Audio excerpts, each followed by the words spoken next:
ഇറാനുമായി ഒരു യുദ്ധം സത്യമായി ഉണ്ടായിരിക്കും. അത് യാതൊരു സംശയവും വേണ്ട. അത് നടന്നേ തീരും. അത് വളരെ താമസിയാതെ നടക്കുകയും ചെയ്യും.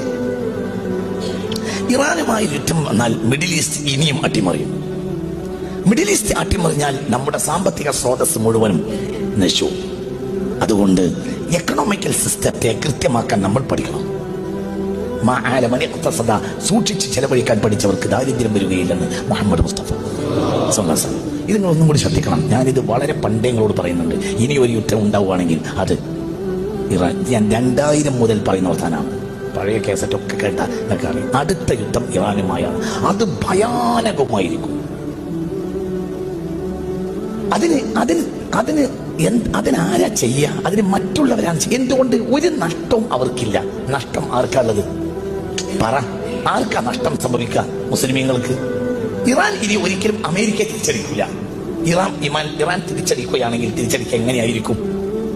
ഒരു സാധാരണ നിലയിൽ ഒരു രാജ്യം തിരിച്ചടിക്കുകയും പോലെ ഇറാൻ തിരിച്ചടിക്കുകയാണെങ്കിൽ ഖത്തറിലോ സൗദിയിലോ പറ ഉള്ള അമേരിക്കൻ ക്യാമ്പുകളെ ആക്രമിക്കുകയാണ് ചെയ്യുക. അപ്പൊ സ്വാഭാവികമായും എന്തുണ്ടാവും? ആ രാഷ്ട്രം ആ പക്ഷത്ത് ചേരും.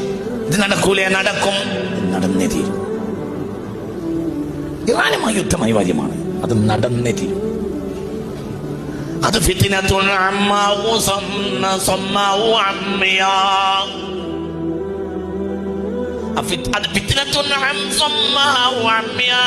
അത് കണ്ണില്ലാത്തയും കാതില്ലാത്തയും യുദ്ധമായിരിക്കും.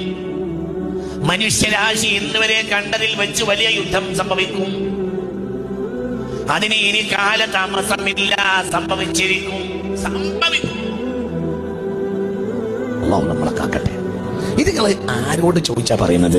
ഇത് മുത്തുനബി പറഞ്ഞതാ. മുത്ത് മുഹമ്മദ് മുസ്തഫ. ഞാൻ കുറെ കാലങ്ങളായി നിങ്ങൾ കുറെ കാര്യങ്ങൾ പറയാറുണ്ട്. അതങ്ങനെ തന്നെ നടക്കാറുണ്ട്. അത് കവടി നേരത്തെ പറയുന്ന വർത്താനല്ല. അതങ്ങനെ സംഭവിക്കൂ. അതിന്റെ രീതി അങ്ങനെയാണ്. അതിന്റെ രീതി കണ്ടാൽ അങ്ങനെയാണ്. അത് അങ്ങനെ വരൂ. അള്ളാഹു നമ്മളെ കാക്കട്ടെ. അത് സംഭവിക്കും. അത് സംഭവിക്കും. സംഭവിച്ചത് കഴിഞ്ഞാൽ ഇനി മിഡിൽ ഈസ്റ്റിൽ ഒരു യുദ്ധം ഉണ്ടായാൽ ഒരിക്കലും എക്കണോമിക്കൽ സിസ്റ്റം നേരെ നിർത്താൻ കഴിയൂല. അത് ഏറ്റവും ബാധിക്കുക കേരളത്തിനെയാണ്. അനാവശ്യമായ ഷോപ്പിങ്ങുകളിൽ പെണ്ണുങ്ങളെ നിയന്ത്രിക്കണം.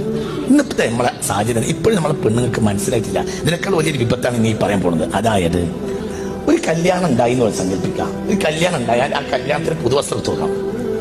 അത് അങ്ങനെ തന്നെയല്ലേ പറയും? അത് അടുത്ത ആഴ്ച പിന്നെ കുടുംബത്തിൽ വേറൊരു കല്യാണം ഉണ്ടായാൽ